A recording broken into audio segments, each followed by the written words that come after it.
ekobelema bato mabe epai na ngai kobabebisa bomoi na ngai. C'est ce que l'Esprit fait. Lorsqu'il descend, il vient changer l'atmosphère dans nos vies. Nous prions pour la parole de Dieu alors que nous voulons l'écouter. Seigneur, nous te rendons grâce. Merci pour l'Esprit au milieu de nous. Alléluia, l'Esprit de Jésus, l'Esprit de lumière. Fais briller ta lumière dans notre cœur. Nous voulons resplendir dans notre effort intérieur. Oh, touche-nous, parle-nous, l'Esprit de lumière. L'Esprit de Jésus ouvre l'intelligence de chacun de nous. Accorde-nous la grâce de comprendre l'Écriture. Accorde à ton peuple la grâce de comprendre la parole de Dieu. Seigneur, bénis ce moment. Nous te sommes reconnaissants, Père éternel. Oui, un jour, le Christ a dit, le Père agit, moi aussi j'agis. Aujourd'hui, l'Esprit est en train d'agir dans ton Église. Merci. Ouvre, Seigneur, oh Dieu, Yahweh, nos cœurs. Dispose-nous, Seigneur, à écouter ta parole. Saint-Esprit, prends contrôle de ces moments. Nous prions pour tous les amis qui sont en direct. Nous prions pour tous ceux-là qui vont nous suivre, oh Dieu, Yahweh, au travers des réseaux sociaux. L'Esprit de Dieu n'a point de limites. Merci, Seigneur, de toucher le cœur, de disposer, car nous voulons écouter la parole qui a créé ce monde. Parlez-nous, Seigneur. Tes serviteurs écoutent. Dans le nom puissant de Christ, on va ainsi prier. Amen. Amen. Bonjour. Nous rendons de multiples actions de grâce à Dieu qui a permis que nous puissions nous tenir pour apporter sa parole en ces jours. Nous savons qu'il n'y a pas moyen que les églises puissent, les croyants puissent aller dans les églises pour aller se réunir là où ils se réunissent d'habitude. Mais qu'est-ce que l'église? En réalité, l'église, ce n'est pas un bâtiment. C'est l'église, c'est l'ensemble des rachetés, de ceux-là que le Christ a tiré du monde et il les a mis à un endroit. Et nous constituons le corps qui est appelé l'église de Dieu vivant. Nous rendons de multiples actions de grâce à Dieu qui a permis et a rendu cela possible. Voilà la raison pour laquelle même les amis qui nous suivaient au travers des réseaux sociaux, que le Seigneur vous bénisse. Nous sommes dans la joie de vous apporter la parole de Dieu, que nous voyons que la parole de Dieu va nous faire du bien en ces jours. Amen. Que le nom du Seigneur soit béni. Et nous remercions aussi le leadership de l'Église pour la confiance à notre égard pour apporter cette parole. Et que chacun de nous soit béni au nom de Jésus-Christ. Amen. La parole que nous voulons apporter en ces jours, nous l'avons intitulée, comme nous le savons tous, que nous sommes en train de célébrer toujours la Pentecôte. La Pentecôte, ce n'est pas seulement une théorie, mais la Pentecôte, c'est une expérience. Le Saint-Esprit au milieu des croyants. Amen. Voilà, nous l'avons intitulé « Donne-moi la double portion de ton esprit ». Je disais « Donne-moi la double portion de ton esprit ». C'est le thème que nous voulons nous entretenir en ces jours. C'est un thème que nous avons tiré dans le livre de 2 Rois chapitre 2. 2 Rois chapitre 2, du verset 1 jusqu'au verset 15e. Nous avons 3 lectures à nous proposer. Je disais 2 Rois chapitre 2, verset 1 à 15. Deuxièmement, nous allons lire Actes chapitre 1er, verset 4. Et enfin, Actes chapitre 2, verset 1 à 4. Je lis pour nous 2 Rois chapitre 2, verset 1 à 15. Lorsque l'Éternel fit monter Élie au ciel dans un tourbillon, Élie partait de Gilgal avec Élisée. Élie dit à Élisée, « Reste ici, je te prie, car l'Éternel m'envoie jusqu'à Bethel. » Élisée répondit, « L'Éternel est vivant et ton âme est vivante, je ne te quitterai point. » Et ils descendirent à Bethel. Les fils des prophètes étaient à Bethel, sortirent vers Élisée et lui dirent, « Sais-tu que l'Éternel enlève aujourd'hui ton maître au-dessus de ta tête? » Il répondit, « Je le sais aussi, taisez-vous. » Élie lui dit, « Élisée, reste ici, je t'ai pris, car l'Éternel m'envoie à Jéricho. Il répondit, l'Éternel est vivant et ton âme est vivante. Je ne te quitterai point. Et ils arrivèrent à Jéricho. Les fils des prophètes qui étaient à Jéricho s'approchèrent d'Élisée et lui dirent, c'est-il que l'Éternel enlève aujourd'hui ton maître au-dessus de ta tête? Il répondit, je le sais aussi, taisez-vous. Et lui dit, reste ici, je te prie, car l'Éternel m'envoie au Jourdain. Il répondit, l'Éternel est vivant et ton âme est vivante. Je ne te quitterai point. Et ils poursuivirent tous de leur chemin. 50 hommes d'entre les fils des prophètes arrivèrent et s'arrêtèrent à distance vis-à-vis, et eux deux s'arrêtèrent au bord du Jourdain. Alors Élie prit son manteau, les roula et en frappa les eaux qui se partagèrent çà et là, et ils passèrent tous deux à sec. Lorsqu'ils furent passés, Élie dit à Élisée, demande ce que tu veux que je te fasse, que je le fasse pour toi, avant que je sois enlevé d'avec toi. Élisée répondit, qu'il y ait sur moi, je t'ai pris, une double portion de ton esprit. Élie dit, tu demandes une chose difficile. Mais si tu me vois pendant que je serai enlevé d'avec toi, cela t'arrivera ainsi. Sinon, cela ne t'arrivera pas. Comme il continuait à marcher en parlant, voici un char de feu et des chevaux de feu les séparèrent l'un à l'autre, et Élie monta au ciel dans un tourbillon. Élisée regardait et criait, mon père, char d'Israël et sa cavalerie. Et il ne le vit plus. Saisissant alors ses vêtements, il les déchira en deux morceaux. Et il releva les manteaux qu'Élie avait laissé tomber. Puis il les roula et s'arrêta au bord du Jourdain. Il prit les manteaux qu'Élie avait laissé tomber et il en frappa les eaux et dit, où est l'Éternel, le Dieu d'Élie? Lui aussi il frappa les eaux qui se partagèrent çà et là. Élisée passa. Les fils des prophètes qui étaient à Jéricho vis-à-vis l'ayant vu dire, l'esprit d'Élie repose sur Élisée, et ils allèrent à sa rencontre et se prosternèrent contre terre devant lui. Amen. Et le deuxième texte, nous sommes dans le livre des Actes chapitre 1er verset 14.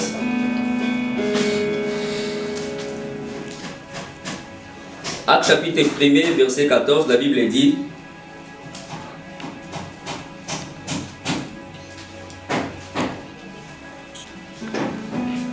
tous, d'un commun accord, persévéraient dans la prière avec les femmes et Marie, mère de Jésus, et avec ses frères, avec les frères de Jésus.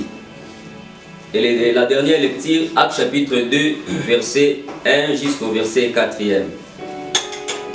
Le jour de la Pentecôte, ils étaient tous ensemble dans le même lieu. Tout à coup, il vint du ciel un bruit comme celui d'un vent impétueux, et il remplit toute la maison où ils étaient assis. Des langues semblables à des lames de feu leur apparurent, séparées les unes des autres, et se posaient sur chacun d'eux. Et ils furent tous remplis du Saint-Esprit et se mirent à parler en d'autres langues, selon que l'Esprit leur donnait de s'exprimer. Que le Seigneur ajoute la bénédiction à sa parole. Amen. Bien aimé, il y a dans la Bible une église, ce qui est étonnant, qui n'avait jamais entendu parler du Saint-Esprit. C'était des gens qui avaient accepté Christ comme Seigneur et Sauveur.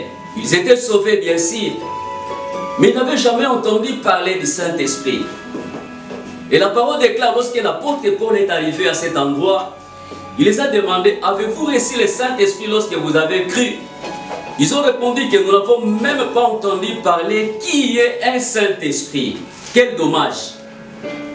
Les enfants de Dieu, ceux qui ont donné leur vie à Christ, ils se sont convertis à lui, mais n'avaient jamais entendu parler du Saint-Esprit. Voilà la raison pour laquelle pendant ces temps de la Pentecôte, l'Église est appelée à parler à ce qui concerne le Saint-Esprit. Amen. L'Église est appelée à parler à ce qui concerne l'Esprit de Dieu. Les apôtres qui ont servi le Seigneur, ils ont parlé du Saint-Esprit. Partout où ils allaient. Et du reste, chaque fois lorsqu'ils entendaient parler qu'un groupe de gens avait reçu la parole de Dieu, ils s'étaient convertis à Christ. La première des choses que les apôtres faisaient, lorsqu'ils arrivaient, ils se renseignaient d'abord est-ce qu'ils ont reçu le Saint-Esprit ou pas. Est-ce qu'ils été baptisés dans le Saint-Esprit ou pas? Ils l'ont fait parce qu'ils savaient la portée, la place du Saint-Esprit dans la vie des croyants.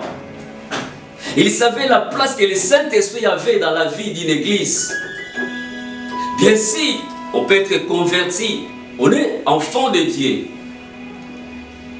Mais le Seigneur lui-même avait vu que nous sommes en train de vivre dans un monde où il y a aussi un autre esprit qui est dans ce monde. Il n'a pas voulu que nous soyons les ignorants. La raison pour laquelle, même pendant qu'il était lui-même dans l'exercice de son ministère dans la chair, il a parlé de l'esprit. Les prophètes qui ont prophétisé avant nous, commençant de Genèse, lorsque vous poursuivez, tous ils ont fait mention de l'esprit. Et arrivé maintenant à Joël, il a maintenant donné des précisions pour dire, en ces temps-là derniers, l'Éternel a dit, je répandrai maintenant de mon esprit sur toute chair. Il y avait une cause que le Seigneur avait permis que l'esprit puisse répandre sur toute chair. Car sans l'esprit, il y aura des limites. Sans le Saint-Esprit, il y aura les abandons en cours de route. Parce que nous avons affaire à un ennemi invisible qui est aussi un esprit. La raison pour laquelle on dit même que le combat que nous menons, ce n'est pas un combat qui est charnel, mais est spirituel. Nous avons affaire à un ennemi qui est invisible. Il a fallu que le Seigneur nous donne aussi un esprit supérieur pour que nous soyons en mesure de prendre ou bien de prendre les décisions sur l'ennemi qui est devant nous. Et pendant l'exercice de son ministère, avant même que le Seigneur puisse envoyer l'esprit, il avait commencé d'abord par préparer le cœur de ses disciples. Il a commencé à parler d'abord de l'esprit. Lorsqu'il était dans son ministère, le Christ ne prenait pas beaucoup plus de temps de parler de lui-même. Il est venu, il a commencé à parler du Père. Les gens qui étaient là, il a appris que non, lorsque même vous allez vous mettre en train de prier, sachez-le que vous avez un Père qui est au ciel. Il a parlé du Père, il a parlé aussi de l'Esprit. Parmi ces quelques dernières paroles avant son ascension, il a dit, lorsque vous allez partir pour prêcher la parole, quand vous allez faire les disciples, vous allez les baptiser au nom du Père, du Fils et du Saint-Esprit. Il a fait mention de l'Esprit. Et un jour, alors qu'il était avec eux, là c'était même avant qu'il puisse monter à la croix, il a commencé à leur parler. Il est avantageux pour vous que je m'en aille. Parce que si je ne m'en vais pas, le consolateur ne viendra pas. Qu'est-ce qui est ce consolateur? Il est l'esprit de vérité. Il vous conduira dans toute la vérité. Je ne vous laisserai pas orphelin, mais je vous donnerai un autre consolateur, un autre que moi-même. Lorsque le Christ était tout autour de ses disciples, il était leur consolation. Amen. Que le Christ soit ta consolation, toi qui as le cœur troublé. La même consolation que recevaient les disciples, c'est la même consolation que le Saint-Esprit apporte aujourd'hui dans la vie des croyants. Le même soutien que le Seigneur Jésus-Christ a apporté auprès de ses disciples, ou bien auprès de tous ceux-là qui étaient tout autour de lui à cette époque, c'est le même soutien qu'il apporte au travers de son esprit aujourd'hui. Voilà la raison pour laquelle aujourd'hui, par la grâce de Dieu, nous allons voir ce qu'est l'esprit et ce que l'esprit peut faire. Nous allons voir aussi la demande qu'il faut. Comme nous dit que nous, la demande utile, ce qu'il convient réellement de demander à Dieu, avant toute chose. Et nous allons voir aussi, pour recevoir ce que nous attendons de Dieu, il faut de la persévérance. Et après avoir reçu ce que nous avons reçu de lui, pourquoi est-ce que nous les recevons? C'est pourquoi est-ce que nous les recevons? Pour quel but? Par la grâce de Dieu, c'est ce que nous allons voir. Et enfin, nous allons voir, après avoir reçu tout cela, Dieu fait de ses fils et de ses filles des hommes solutions et des femmes solutions. Amen. Ensemble, par la grâce de Dieu, nous allons les découvrir au travers des Écritures. Comment est-ce que ceux-là qui avaient demandé ce qu'il fallait, ils étaient devenus des hommes et des femmes solutions. Voyons d'abord ce que l'Esprit est et ce que l'Esprit peut faire. Il a dit, il est avantageux pour vous que je m'en aille. Lorsque je serai parti, je vous enverrai un autre consolateur. Il sera avec vous. Par là, nous voyons que ce n'est pas une chose que le Seigneur est en train d'envoyer. Par là, nous sommes en train de voir que ce n'est pas une force qu'il est en train d'envoyer. Mais c'est Dieu lui-même qui descend au milieu de son peuple. Parce que le Saint-Esprit est Dieu. Amen. Depuis la création, le Saint-Esprit a participé. On nous dit que la terre était informe et vide. Et l'Esprit de Dieu mouvait au-dessus des eaux. Et lorsque Dieu s'est mis à parler, alors l'Esprit de Dieu maintenant, saisissant les paroles de Dieu, il a commencé à créer. Croyez-moi, je te rassure, le Saint-Esprit est le Dieu créateur. Il est l'Esprit qui crée. Il dit, il est l'Esprit de vérité. Vous savez qu'il y a l'Esprit de mensonge qui est dans ce monde, l'Esprit de l'erreur. Il se cache à des fois. La raison pour laquelle l'apôtre Paul, plusieurs années auparavant même, il avait prophétisé, il y aura des esprits séducteurs. Ce sont les esprits qui se déguisent en forme de l'esprit de lumière, mais en réalité c'est l'esprit du mensonge, c'est l'esprit de l'erreur. Mais lui, c'est lui que j'enverrai de la part du Père. Il est l'esprit de vérité, il vous conduira aussi dans la vérité. Alléluia. Il est aussi le défenseur ou le consolateur.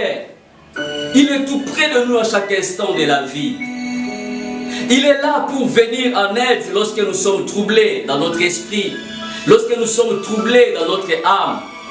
Il est aussi l'esprit de révélation. Le Saint-Esprit nous révèle, bien-aimés, même des choses cachées. Tu te demandes, je voulais connaître quelque chose, mais cela t'échappe. Prie, demande à l'Esprit, il va te révéler comment est-ce que ces choses-là vont se réaliser dans ta vie. Non pas seulement qu'il vient pour nous consoler, mais il dit aussi que non, il y a encore des choses que je suis en train de vous enseigner. Mais il est difficile pour vous de les supporter maintenant. Vous savez, bien aimé, celui qui n'a pas la plénitude de l'Esprit, qui n'est pas baptisé dans l'Esprit, il a des difficultés de supporter certaines choses. Certaines choses de la foi, ça devient comme quelque chose de corvée. La vie chrétienne devient comme si on est tenté de le forcer. On est tenté comme si de forcer la prière, forcer de venir à l'église, forcer d'aller visiter les autres. Mais il dit que lorsque l'Esprit de Dieu viendra, lui, il vous enseignera toutes choses et il va même vous rappeler des choses que je vous ai déjà enseignées. Il y a des choses, à des fois, lorsque je médite la parole, Moïse est né plusieurs années après. Mais vois comment est-ce que le Saint-Esprit était en mesure de rappeler à Moïse mot à mot comment est-ce que Dieu avait créé l'univers. Moïse n'était pas là. Mais vois comment est-ce que le travail du Saint-Esprit dans la vie de Moïse, s'il a fait avec Moïse, le Saint-Esprit est capable aussi de te rappeler tout ce que tu as déjà reçu comme parole de Dieu. Amen. Toute parole qui t'a déjà été enseignée, il va s'en servir pour t'aider dans les différentes circonstances de ta vie. On l'a vu avec les apôtres. Chaque fois qu'ils avaient un problème ou une difficulté, le Saint-Esprit puisait cette parole. Il pouvait s'élever que souvenez-vous, ce que Dieu avait dit dans la bouche d'Abraham, ce que Dieu avait dit dans la bouche de Moïse, ce qu'il avait dit par David. Il est là pour nous rappeler des choses que nous avons oubliées, ce que nous ne sommes pas à mesure de retenir nous-mêmes. Non pas seulement ça, le Saint-Esprit est là aussi pour nous aider aussi à nous défendre. par rapport à notre foi. Vous savez, chaque fois aussi l'ennemi vient mettre notre foi en doute. Chaque fois aussi l'ennemi veut que nous puissions abandonner la foi et blasphémer le nom du Seigneur. Alors l'Esprit vient maintenant en aide. On le voit dans Actes chapitre 26. On avait arrêté l'apôtre Paul. Et pendant qu'on voulait maintenant les mal, il a dit que non, j'ai aussi une défense. Pendant qu'il était en train de présenter sa défense, le roi, le gouverneur qui était là devant lui, il a dit que Paul, encore un peu, tu vas me persuader que non, tu as fait de moi un chrétien. Et j'aime beaucoup la réponse de Paul. Il a dit que cela plaise au Seigneur, non pas seulement à toi, mais à tout le monde. Que vous puissiez devenir comme moi, à l'excepter seulement de ces chaînes. Amen. Paul savait défendre la cause de l'évangile. Mais qui lui donnait cette force? C'était l'Esprit de Jésus qui l'aidait. L'Esprit de Dieu vient aussi pour nous avertir aussi divinement des choses à venir. Il a fait avec Siméon. On dit que l'Esprit a averti Siméon divinement que tu ne mourras pas avant que tu puisses d'abord voir les jours du Seigneur. Bien aimé, comme enfant de Dieu, le Saint-Esprit est là pour que nous ne puissions pas mourir une mort là un peu troublée. Le Saint-Esprit veut que les enfants de Dieu, s'il faut mourir, qu'ils puissent mourir une mort là de paix. Amen. L'Esprit de Dieu aussi nous aide aussi, ou bien nous conduit vers les lieux de notre destinée et rencontre aussi les personnes de notre destinée. La Bible dit que divinement l'Esprit a poussé Siméon à aller au temple. Quand il est allé au temple, il est allé rencontrer le Messie. Et lorsqu'il a tenu l'enfant entre ses mains, la Bible dit, il a fait cette prière: oh Dieu, laisse maintenant partir ton serviteur, car mes yeux ont vu celle que tu avais promis. Ma prière est que le Saint-Esprit puisse t'aider, toi qui me suis maintenant, qu'il puisse te conduire vers les lieux de ta destinée et rencontrer aussi les personnes de ta destinée. Amen. Non pas seulement dans la vie, rencontrer seulement des événements ou des hommes qui vont, des personnes qui vont troubler ta vie. Non pas seulement dans la vie, aller seulement vers les endroits où peut-être nous pleurons, comme c'était arrivé dans le cas d'Elimelech et Naomi. Mais par la grâce de Dieu, lorsqu'on est conduit par l'Esprit, comme il est l'Esprit des Lumières, il est celui qui va nous conduire vers le bon chemin, vers des personnes et des hommes de notre destinée. Amen. Ce sont des personnes qui vont t'aider dans la marche. Ce sont des personnes, lorsque tu es avec, ils ne vont jamais te trahir. Ce sont des personnes plutôt qui vont t'encourager dans la marche avec le Seigneur. Ce sont des personnes, lorsqu'il peut t'arriver de tomber, ils ne vont pas se lever pour te critiquer, mais ils seront là pour te dire non, lève-toi, c'est possible encore d'avancer avec le Seigneur. Amen. Oui, l'Esprit de Dieu nous conduit vers les hommes de notre destinée. Et l'Esprit de Jésus nous conduit aussi dans la vie de prière. Et dans cette matière, nous sommes limités à foi. Des fois, nous ne savons même pas comment prier. Il nous vient en aide. Le mot nous manque, mais il donne l'inspiration. Il te donne un chant. Tu chantes par l'Esprit. Et le mot commence à couler. Et l'Esprit nous donne l'ardiesse de témoigner. Et dans le combat spirituel, bien aimé, ce ne sont pas nos méthodes qui nous aident à remporter la victoire. Ce ne sont pas nos moyens qui peuvent nous rapporter des victoires. Regardez devant ce combat qui est invisible, cet ennemi invisible. J'ai fait allusion à cette pandémie. Comment est-ce que même les grands de ce monde ont pu trembler devant cela? On peut même entendre le premier ministre de la Grande-Bretagne, lorsqu'il est sorti du coma, qu'est-ce qu'il a fait en premier lieu? Il a remercié le corps médical pour dire que non, vous m'avez aidé. En d'autres termes, il s'est senti comment est-ce qu'il était si petit, si faible, en un clin d'œil, il pouvait perdre sa vie. Mais lorsque l'Esprit de Dieu est là, il nous aide à remporter les victoires dans les combats spirituels. Amen. Parce qu'il est l'Esprit de puissance, il est l'Esprit élevé et il est l'Esprit supérieur. Non pas seulement il nous aide dans le combat spirituel, le Saint-Esprit nous aide aussi à accepter aussi l'épreuve que Dieu nous propose. Dans Hébreux chapitre 12, la Bible dit, devant cette carrière qui s'ouvre devant nous, courons avec espérance l'épreuve qui nous est proposée. Et n'oubliez pas, bien aimé dans le Seigneur, par la voie de l'épreuve, c'est la voie de l'élévation. Alléluia. La voie de l'épreuve, c'est la voie de l'élévation. Si le Christ n'avait pas accepté l'épreuve de la croix, n'avait pas accepté d'aller à la croix, l'humanité ne serait pas sauvée. Pour l'avoir accepté, la Bible dit, il a brisé la honte, il a accepté l'humiliation, il a accepté de mourir et après la mort, Dieu l'a ressuscité d'entre les morts. Et non pas il est ressuscité. Aujourd'hui nous parlons, l'apôtre Pierre pouvait dire, Dieu l'a établi Seigneur et Christ. Et il a reçu le nom qui est élevé au-dessus de tout nom aujourd'hui. Amen. Pourquoi? Parce qu'il avait accepté d'aller à la croix. Le Saint-Esprit l'a aidé parce que Jésus était un homme rempli de l'Esprit et conduit par l'Esprit. Mais sans le Saint-Esprit, l'homme naturel n'aime pas l'épreuve. Sans l'aide du Saint-Esprit, nous sommes à des fois dans les tendances de fuir l'épreuve. Oh, c'est la voie par laquelle le Seigneur veut manifester sa gloire dans notre vie. Vous avez certaines circonstances qui nous arrivent dans la vie. Ça peut sembler dans un premier temps incomprise par rapport à nous. Mais dans le plan de Dieu, Dieu veut atteindre un but par rapport à ça. Paul et Silas étaient en train de prêcher la parole à Barnabas.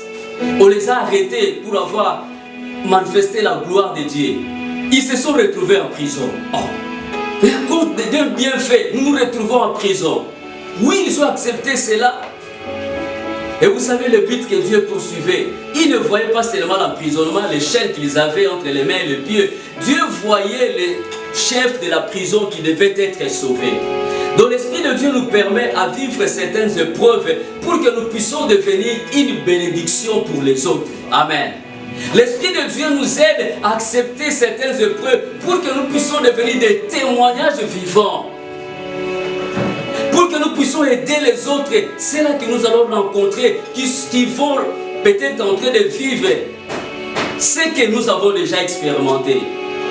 Et tu seras maintenant comme une conseillère, comme un conseiller. Ce que tu vis, je l'avais aussi expérimenté. Mais qu'à cela ne tienne, je ne suis pas mort, mais je ne suis pas morte, je suis encore vivant. Toi aussi tu ne mourras pas. Accepte seulement cette épreuve. Et pendant ce temps, nous avons besoin d'une foi vivante pour que nous puissions tenir. Alléluia. Le Seigneur est vivant, il est merveilleux. Et bien, devant maintenant tout ce que nous avons vu, c'est que le Saint-Esprit peut faire. Quelle est maintenant la position que nous pouvons adopter? Quelle sera notre attitude? Qu'est-ce que nous devons chercher de plus si ce n'est que le Saint-Esprit? Élisée, que nous avons lu tout à l'heure, il avait un maître qui s'appelait Élie. Il était arrivé à la fin de sa course, Élie, il devait maintenant retourner auprès du Père, au ciel. Et il a commencé à parler aux jeunes serviteurs, tu restes ici. Dieu m'appelle à aller à Bethel. Et Élisée aussi connaissait aussi les dangers, sachant que son maître avait quelque chose que le roi de ces mondes n'a pas. Sachant que son maître avait quelque chose que les grands de ces mondes, plusieurs n'ont pas.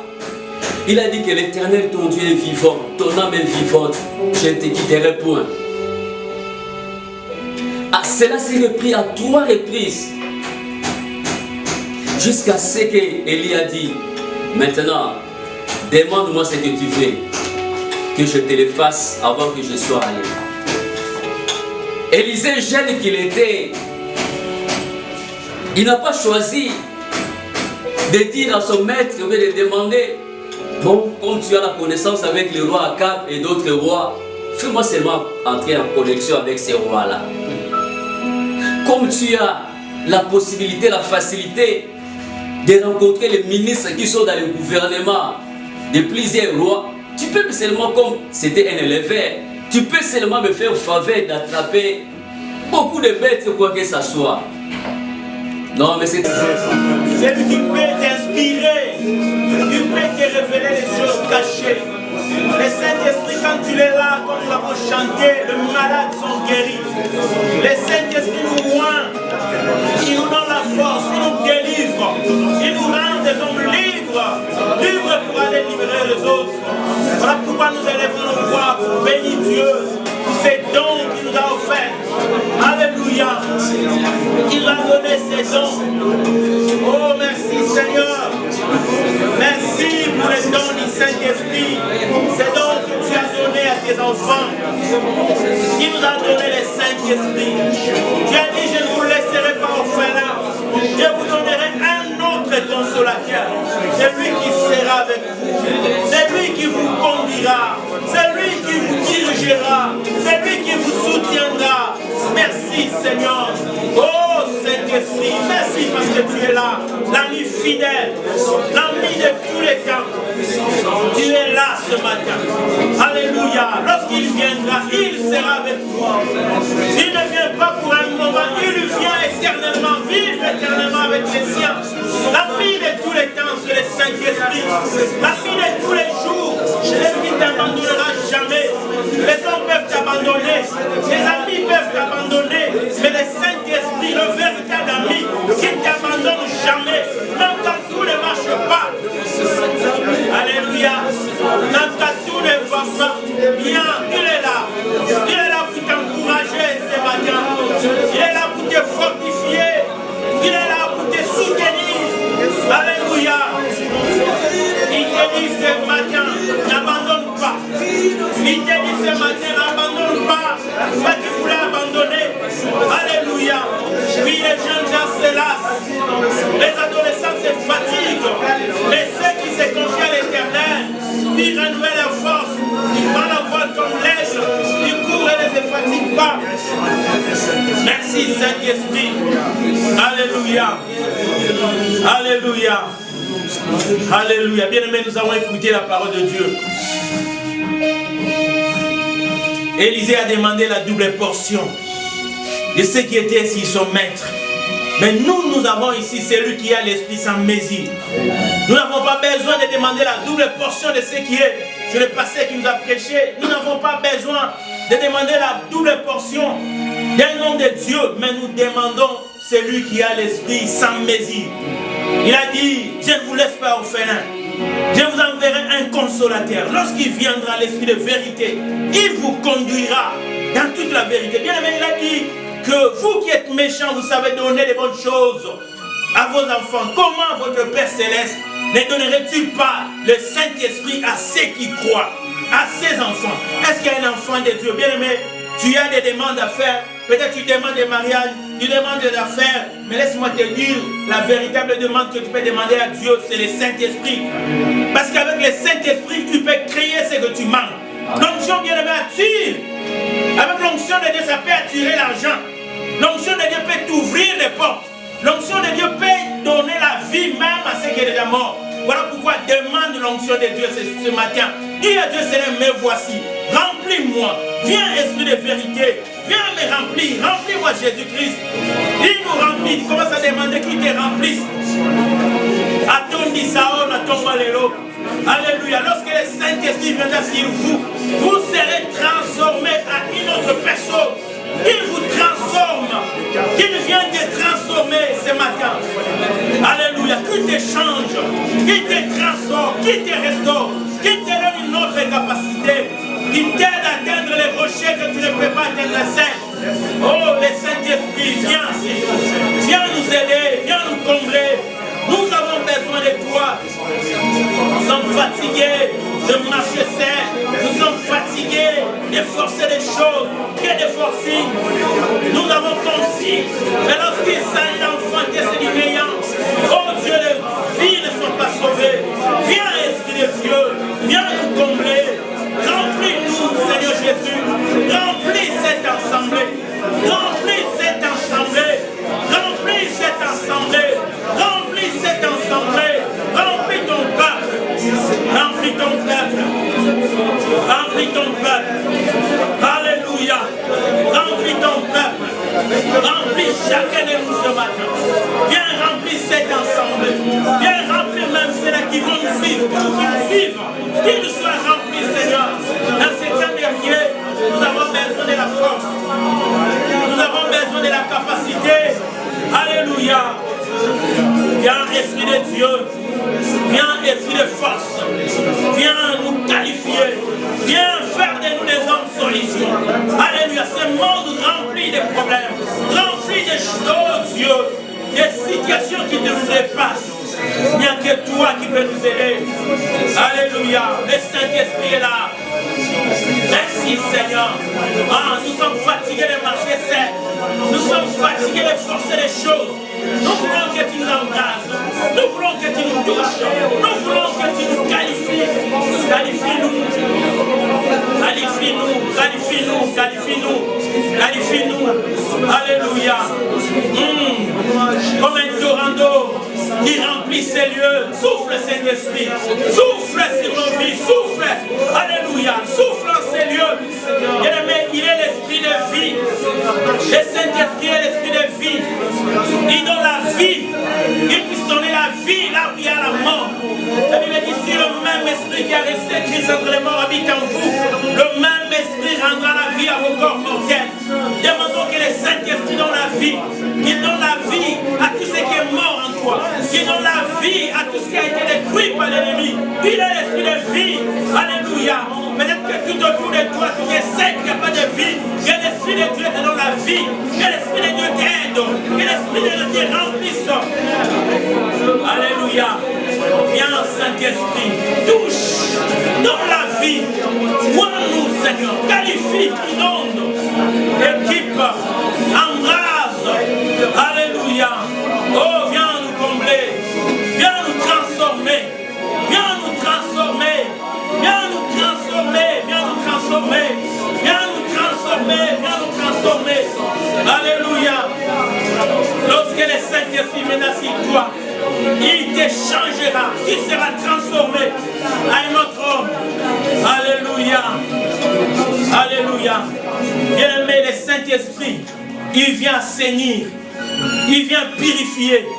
Le Saint-Esprit vient donner la vie. Alléluia. Est-ce que tu peux demander à Dieu ce matin qu'il puisse assainir ta vie, qu'il puisse ôter tout ce qu'il n'a pas planté? La Bible dit tout ce que Dieu n'a pas planté sera ôté. Et c'est le Saint-Esprit qui connaît ce qui n'est pas de Dieu. Bien aimé, nous sommes les temples du Saint-Esprit.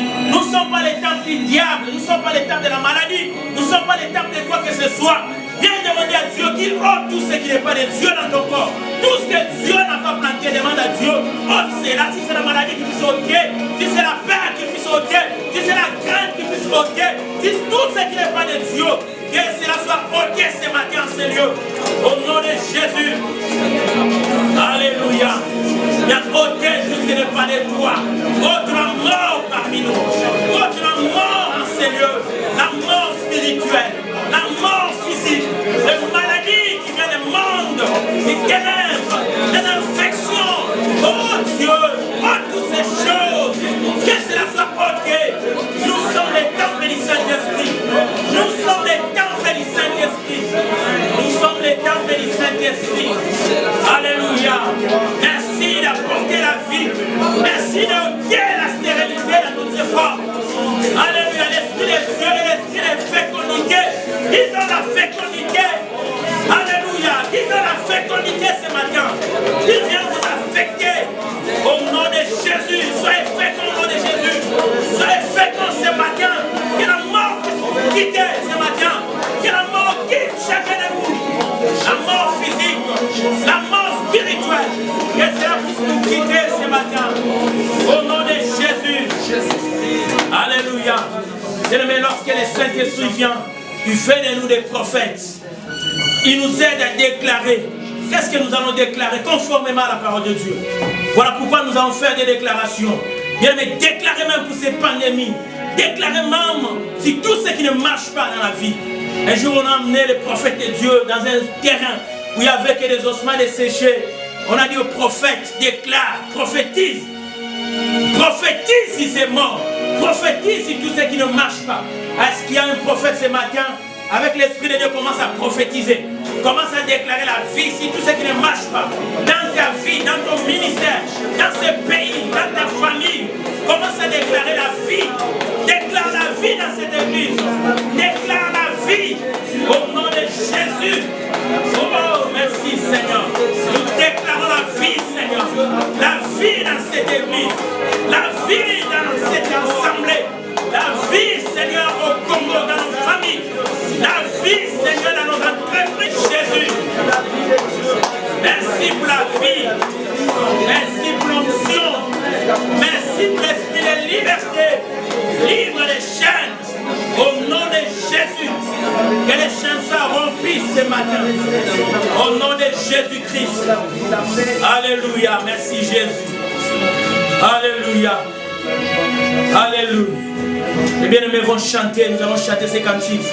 Les grands jours s'est levé, Dieu nous a visités. Le Saint-Esprit est là. Alléluia. Paris dans nos vies. Nous ne sommes plus les temples de la mort. La mort n'a plus sa place dans nos vies. La stérilité dans toutes ses formes n'a plus sa place dans nos vies. L'obscurité n'a plus sa place dans nos vies. La confusion n'a plus sa place dans nos vies. Et maintenant c'est la fécondité qui est notre partage. C'est la vie qui est notre partage. C'est la paix qui est notre partage. Laisse que ton peuple ce matin soit libéré de toutes ces choses qui les retenaient. Au nom de Jésus, que l'esprit de vie soit notre partage. Que l'esprit de liberté soit notre partage. Au nom de Jésus-Christ, notre Seigneur et Sauveur, nous avons ainsi prié. Et nous disons Amen. Kubele mabacho mabe, epai na